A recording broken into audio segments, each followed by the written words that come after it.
So good evening, ladies and gentlemen. It's lovely to see a full house here today, to see a number of familiar faces and some new faces as well. So I hope I can give you a bit of an insight into what Echo Energy has been up to over the last 6 months.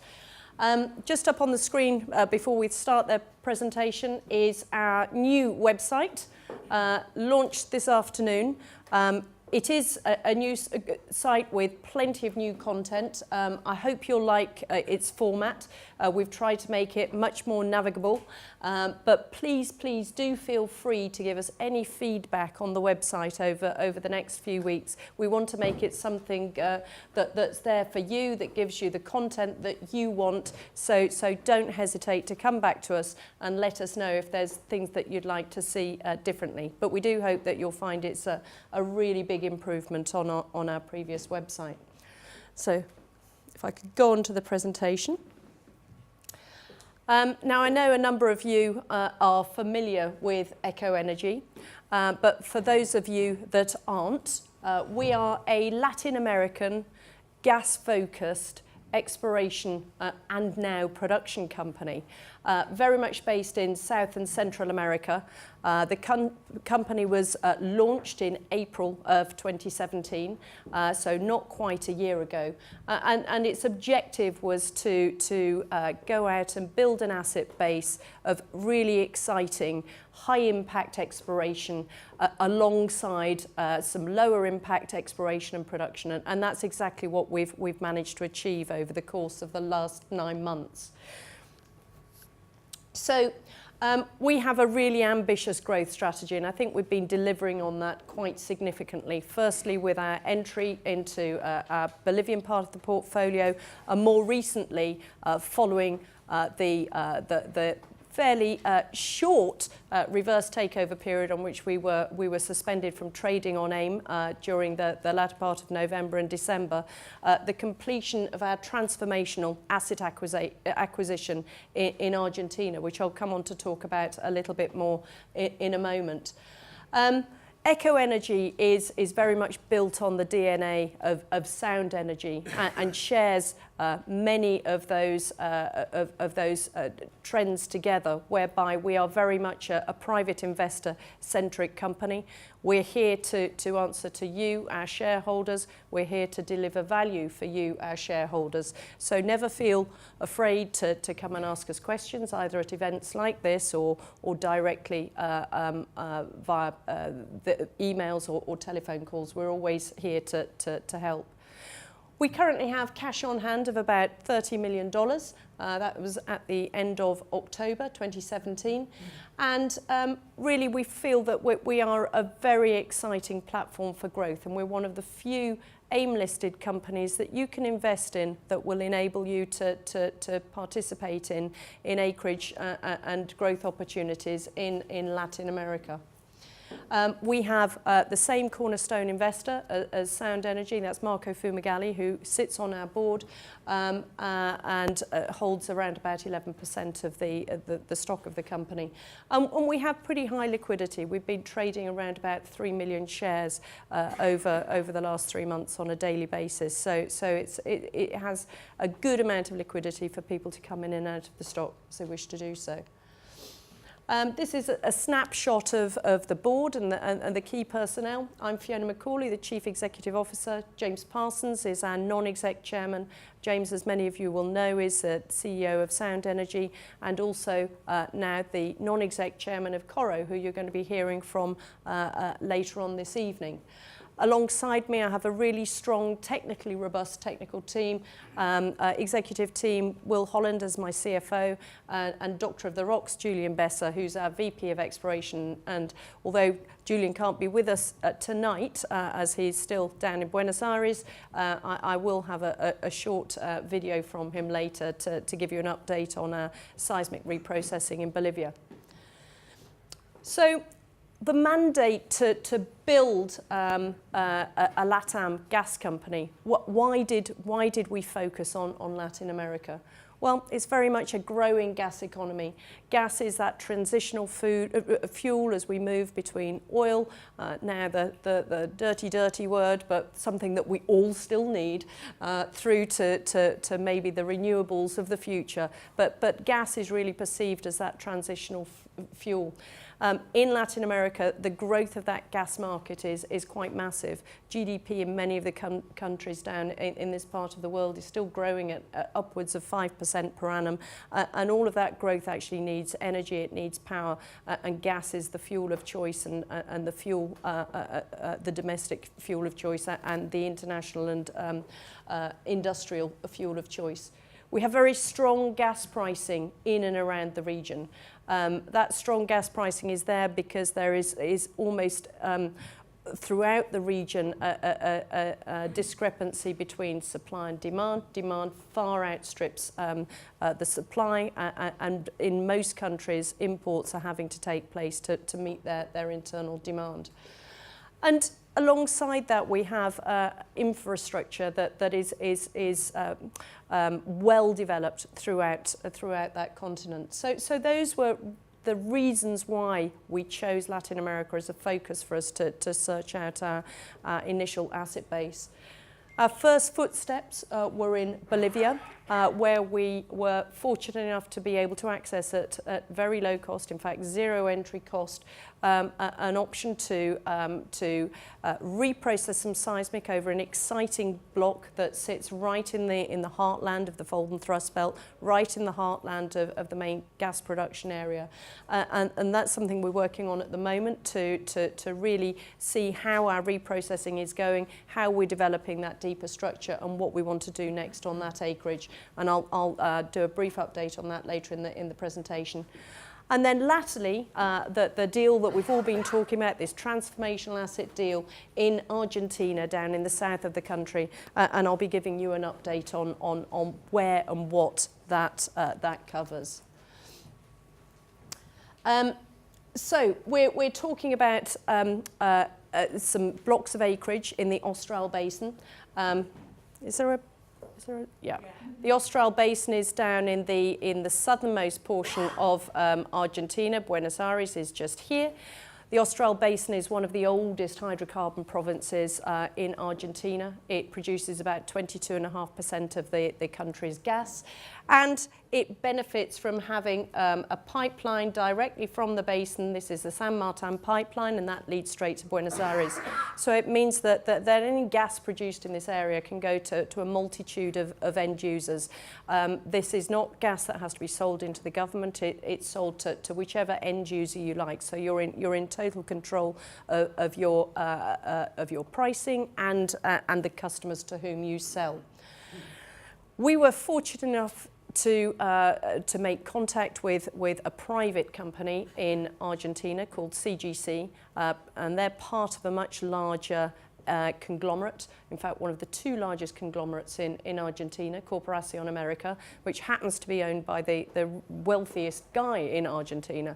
That company turns over a total of $1.5 billion as a whole, and energy is about 20% of that company. This company has been operative in the hydrocarbon industry for decades. They have fantastic relationships on the ground.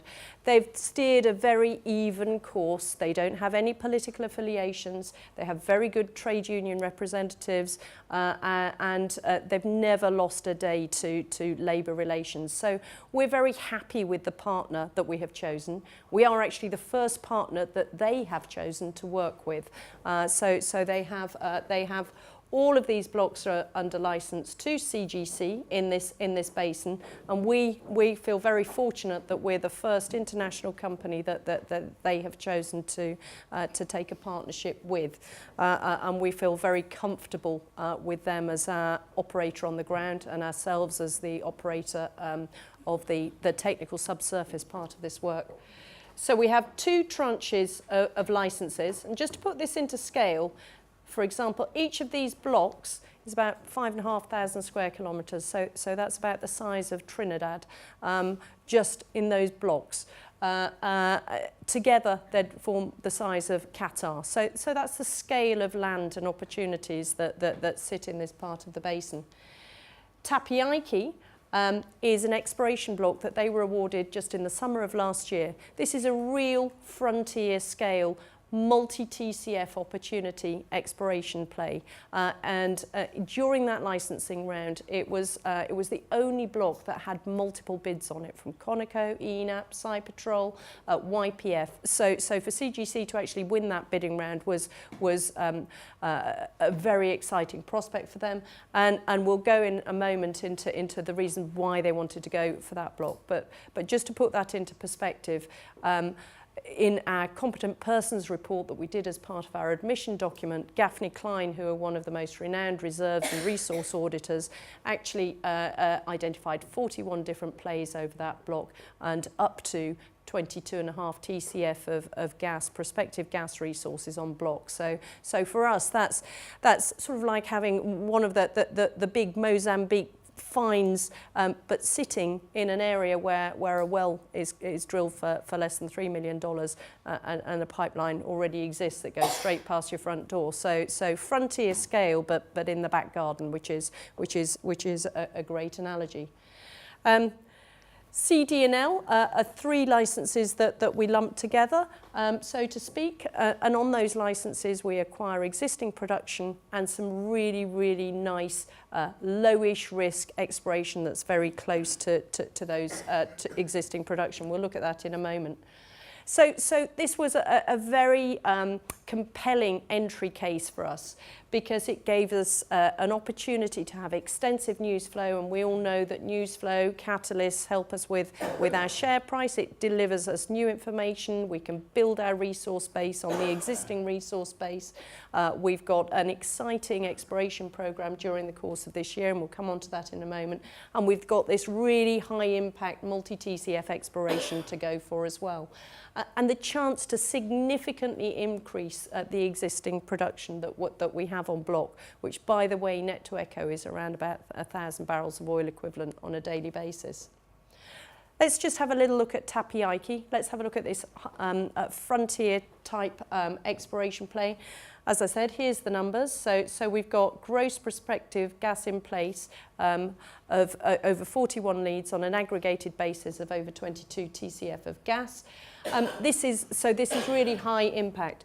Just to give you an indication of what it is that we're looking for, here's the Andes sitting along here. So these the mountains have been growing and shedding sediment for a long time.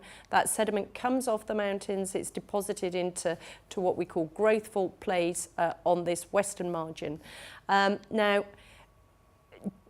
when this block was first looked at by YPF in the early 1970s, they actually drilled a well over here to the western end of the block, and they were looking for oil in a shallow reservoir. They didn't find oil in a shallow reservoir, but they did find 120 metres of net gas pay. Now, they weren't interested in that in 1974, but we're really interested in that now. So it's nice to know that we've got a gas system working and a discovery on block.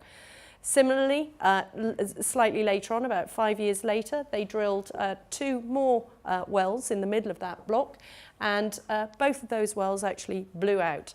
So anecdotally, one of the rigs burnt for 6 months. So that actually now means that we've got gas, and it's quite well pressured, and it must deliver quite well because it burnt for 6 months. So again, it's another nice, not nice for them at the time, but for us as we look back, this is a real good indicator that we've got hydrocarbons on block.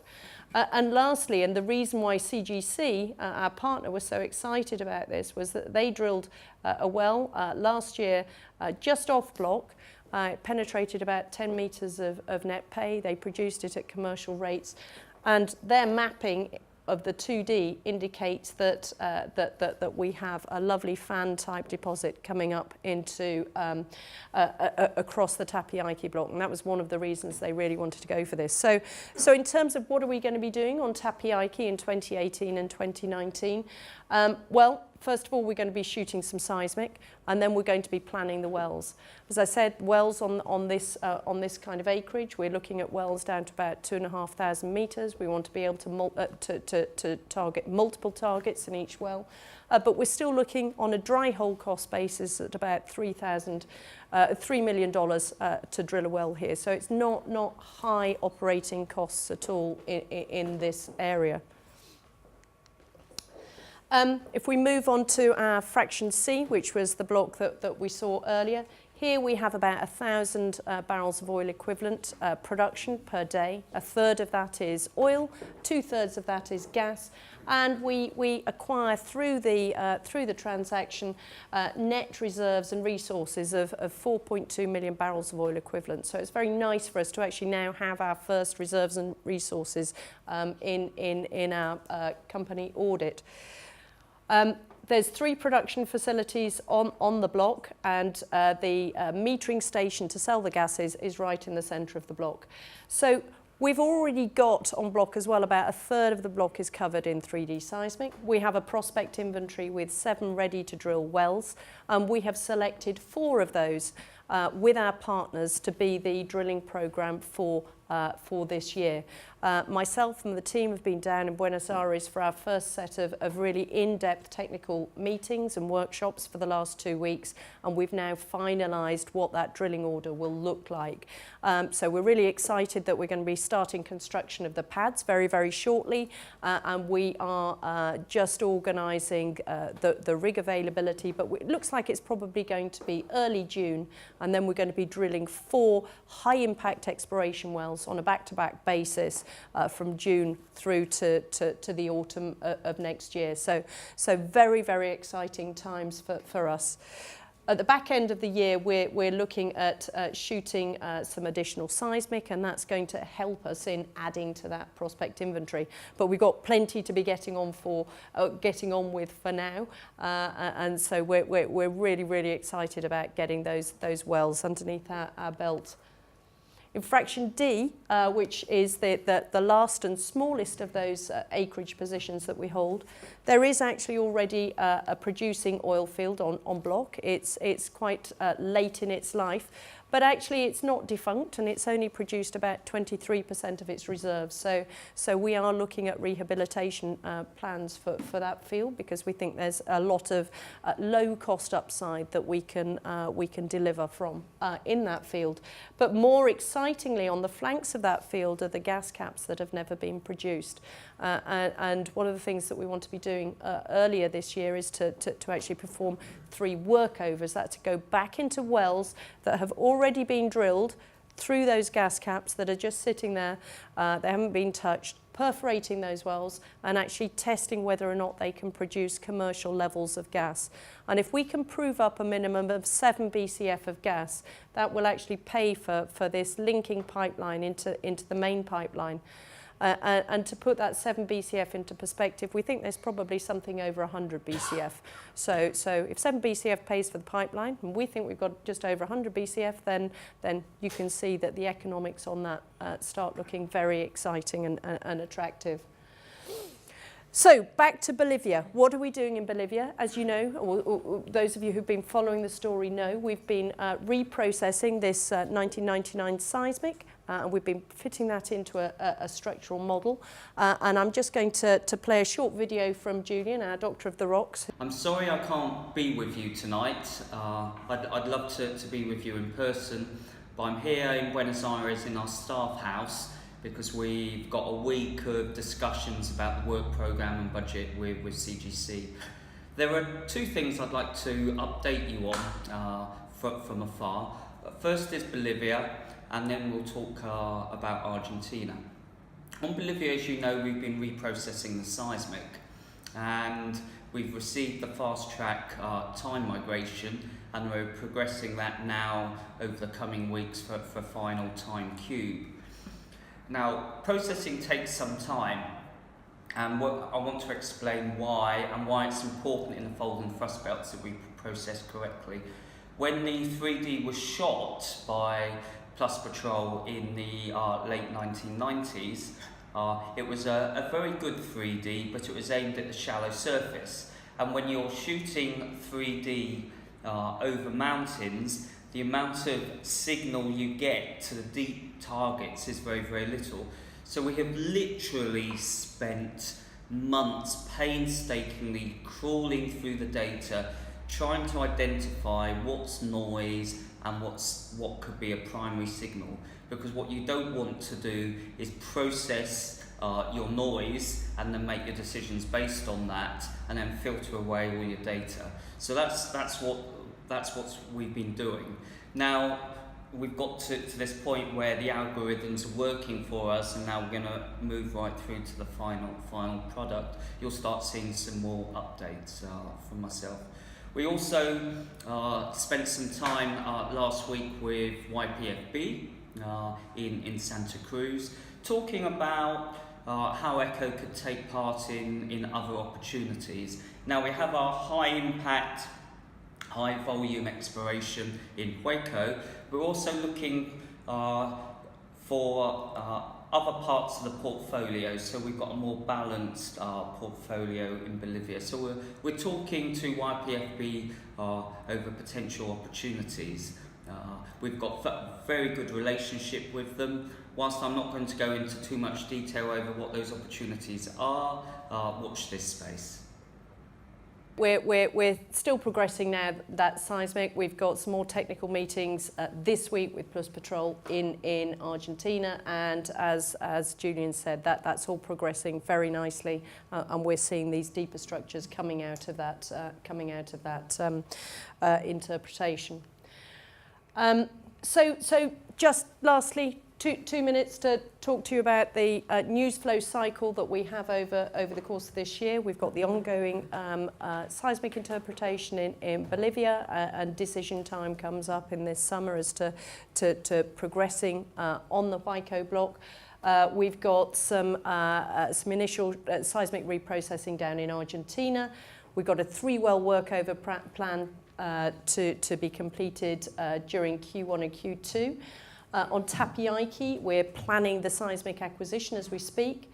And then the exciting bit really starts in probably June of this year, where we have the 4-well exploration program commencing in early June.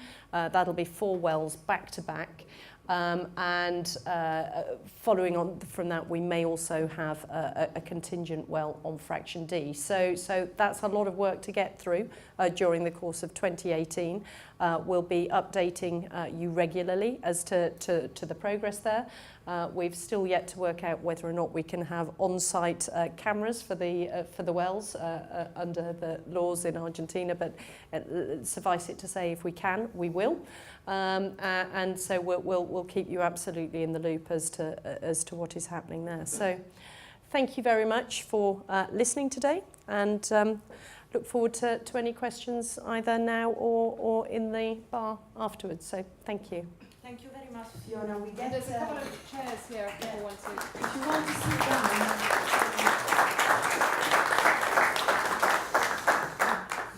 So what I'd like to ask you regarding Echo is that your current production is 1,000 barrels of oil a day, which is what's 5.5 million scuffs a day. That's right. Yeah. So where do you see that production going? Bearing in mind that you've got a really busy period over the next 12 months, what's that production going to be? Where you see that production to be? Because you've been over there, you know the assets, you've seen all the data. Where do you see that production being in, let's say, 6 to 12 months? Well, in six months, we won't have spudded the first well, so it'll probably still be very, very similar to what it is now. But following on from that, we've got the 4-well exploration programme commencing in June.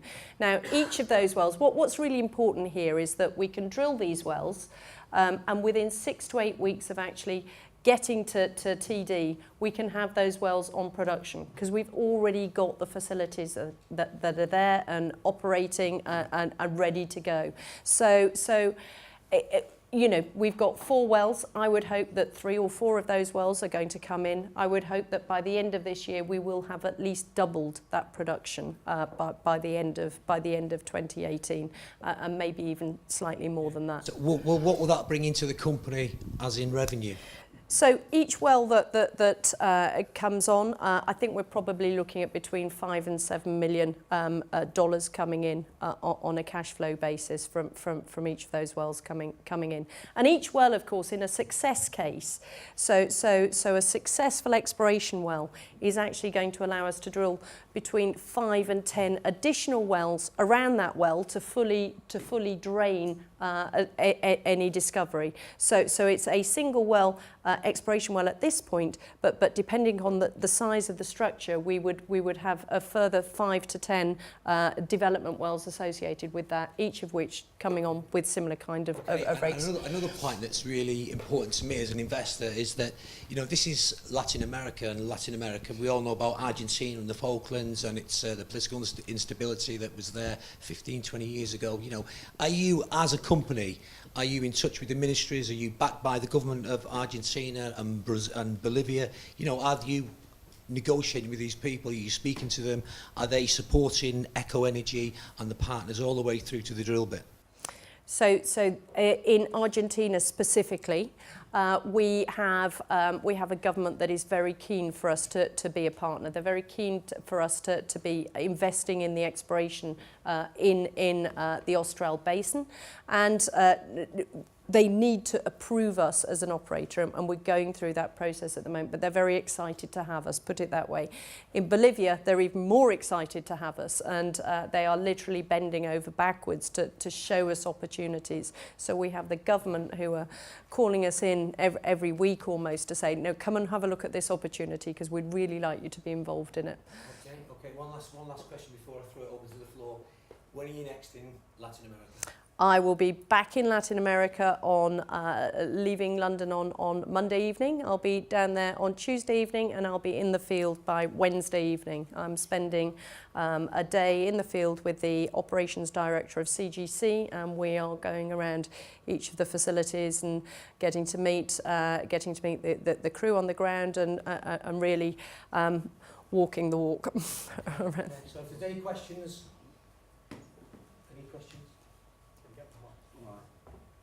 Hello there, Chris Hall. I've just got a question on, you were going on about health and safety, so burning rigs and everything in the 70s, I think, or 80s. And what's the health and safety like down there now? Because the rigs... It's all you know, as one would expect, world-class standards, yeah. And in fact, they're hydraulic rigs there now as well, so we don't even have derrickman or anything like that, all hydraulic rigs.